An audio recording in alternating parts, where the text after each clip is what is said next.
Привет-привет! Меня зовут Ажар, и мы продолжаем запоминать казахские слова. Я хочу с вами поделиться легким, эффективным, быстрым способом запоминать слова. Мои видео предназначены для людей, которые разговаривают на русском языке, но хотели бы быстро запоминать казахские слова, увеличивать таким образом свой словарный запас и со временем, я надеюсь, в ближайшем будущем начать разговаривать на казахском языке. Сегодня мы с вами будем запоминать вот такое слово. Шие. Шие. Шие. Если вам сложно произносить казахские слова, загуглите эти слова.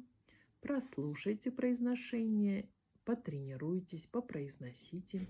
И я уверена, что вы быстро научитесь правильно произносить эти слова. Для того, чтобы быстро запомнить и хорошо запомнить какое-то слово, нужно посмотреть либо на сам предмет, либо на его картинку. В данном случае фото.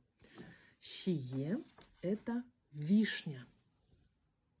Шие – это вишня. Вот фото вишни. Шие. Теперь составляем предложение со словом шие.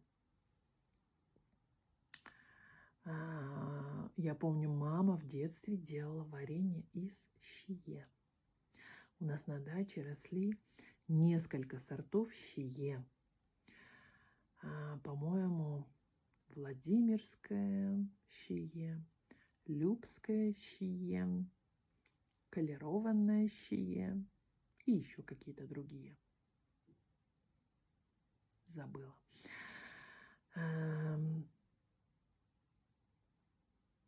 Как хочется вспомнить вкус детства, вкус шие. Иногда мы делали варенье, убирали из шие косточки. Но это, конечно, очень муторное занятие.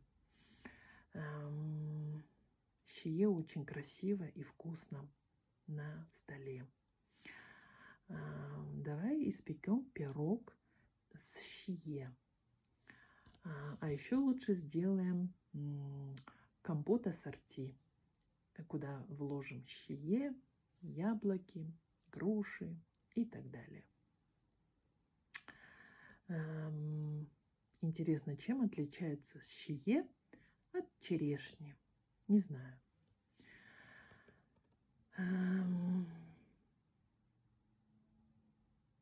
Я любила шие.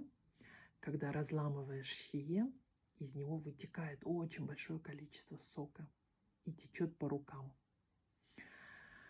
Вот таким образом составляете предложение со словом шие до тех пор, пока это слово полностью не закрепится в вашей памяти, не встроится в ваш мыслительный механизм, и вы с легкостью не будете его использовать и никогда не забудете это слово. И в данном случае количество слов играет большое значение. Иногда, в моем случае, мне нужно было составить 40, 50 и даже больше предложений для того, чтобы это слово полностью закрепилось в моей памяти. Поэтому не ленитесь, составляйте предложение до тех пор, пока вы действительно не будете уверены, что оно больше никогда не уйдет из вашей оперативной, из вашей памяти. Пишите комментарии, что у вас вышло, какие у вас были победы, какие у вас были достижения. Каждое проясненное и запомненное слово приближает нас к нашей общей цели. Так что спасибо вам большое за то, что смотрите мои видео. Делитесь им, ставьте лайки, подписывайтесь. Делитесь моим видео с людьми, которые хотят тоже научиться постепенно разговаривать на казахском языке. Жду от вас комментариев. Пока-пока.